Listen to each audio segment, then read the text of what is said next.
Signori, in questo video vogliamo mostrarvi la casa della nostra cliente Martina che si è rivolta a noi di Midarte per arredare la sua zona giorno, quindi il suo soggiorno e la sua cucina. Comincerei subito a raccontarvi un po' della parete attrezzata che vediamo qui. Partiamo dal presupposto che non c'era l'esigenza di realizzare una parete attrezzata che fosse estremamente contenitiva. Perché? Perché comunque c'è una cucina che in realtà assolve il contenimento in modo importante. La realtà dei fatti è che comunque la profondità dei mobili, che è molto generosa, rende comunque il mobile piuttosto spazioso. Vediamo la profondità di circa 80 cm, viene sfruttata tutta, anche se non si direbbe con le antine chiuse, è un mobile che risulta comunque molto pratico. Viene completato con una piccola cristalliera perché oggi nelle case è ancora molto richiesta, che noi abbiamo tra l'altro dotata anche di illuminazione a LED gestibile col telecomando, anche per la sera per creare degli scenari di luce soffusa.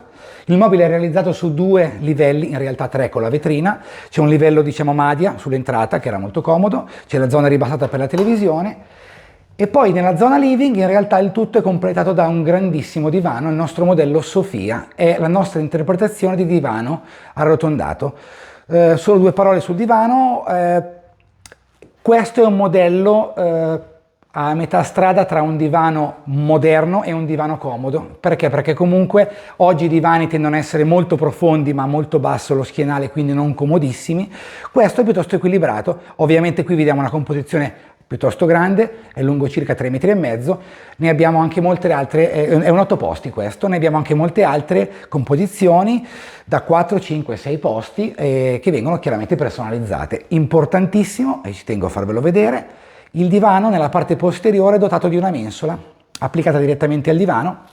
In questo caso specifico si interrompe poi perché il divano è appoggiato in parte alla parete. Se invece il divano va posizionato al centro di un locale, cosa che capita piuttosto sovente, la mensola può continuare per diciamo arricchire anche la parte posteriore del nostro divano. E adesso andiamo a vedere anche la cucina. Dunque, la conformazione di questo locale è abbastanza tipica. Il concetto è che è un locale più o meno quadrato, in realtà un rettangolo, dopo parliamo anche di misure, con una porta finestra che lo taglia in 2, di conseguenza la disposizione degli arredi in un locale del genere poteva essere sostanzialmente gestita in 2 soli modi, o attrezzare 2 pareti o alternativamente c'era la possibilità di attrezzare questa parete e in mezzo sistemare un'isola, come molto va di moda oggi. Ma abbiamo fatto le nostre valutazioni con la cliente e abbiamo preferito invece raccogliere. Qui vediamo una parete sostanzialmente frontale che noi abbiamo comunque gestito in modo avvolgente. Siamo riusciti a sfruttare il piccolo angolo che ci rimaneva tra la porta finestra e il muro. Importantissimo per due aspetti. Sicuramente è molto comodo l'accesso frontale diciamo al piano di cottura, ma come nostro sovente in Midarte abbiamo questi moduli angolari che sono estremamente spaziosi. Qui potete mettere veramente moltissime cose e la bocca di accesso vediamo che è frontale. Stesso discorso per la parte superiore, abbiamo nascosto chiaramente un aspiratore ad alta efficienza, ma lo spazio superiore viene comunque utilizzato. Ecco, aspetto curioso, importantissimo, la pannellatura paraschizzi che abbiamo realizzato curvata per enfatizzare l'effetto diciamo un po' infinito dato dalla curvatura. È un gioco diciamo curioso ed estetico perché qui il muro dietro è dritto, non c'è un muro curvato, ma è il pannello che viene realizzato arrotondato. È un gioco estetico molto bello e molto utile anche l'angolo gemello da quest'altra parte, dove la cliente Martina ha preferito utilizzarlo come dispensa sostanzialmente. Piacevole anche il bancone superiore.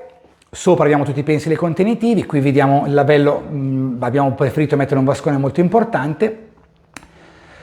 Pensili sufficientemente anonimo per non essere fastidiosi, perché qui non abbiamo voluto fare una cucina altissima perché avevamo spazio in larghezza e vediamo a questo punto da quest'altra parte una zona in realtà molto interessante. Qui vediamo la nostra dispensa a doppia anta.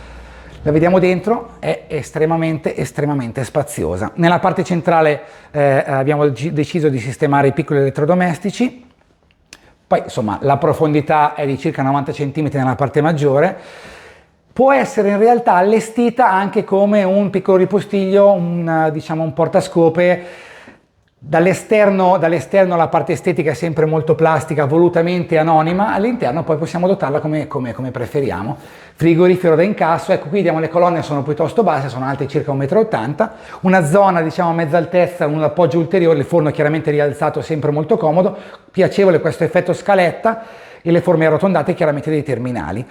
Parliamo un attimo di metrature. Qui abbiamo visto l'ambiente, la totale della zona giorno è circa 40 metri quadri, qualcosa meno. Il soggiorno è circa 5 metri per 4 e la cucina è poco meno di 4 metri per 4 metri e mezzo circa.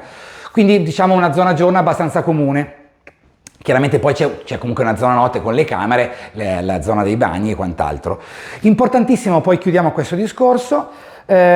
Qui vediamo una zona pranzo con delle sedie tradizionali, quindi non degli sgabelli, che accoglie fino a diciamo 6 persone comode. Una delle valutazioni che abbiamo fatto con Martina in fase di progettazione era quella di valutare potenzialmente anche una penisola con una forma differente che si potesse estendere verso il soggiorno per aumentare i posti tavola. Vi consiglio di guardare in altri nostri video in cui parliamo di penisole allungabili, che è una cosa molto interessante. Nel caso specifico si è preferito avere questi 6 posti tavola e lasciare una zona centrale abbastanza libera e spaziosa.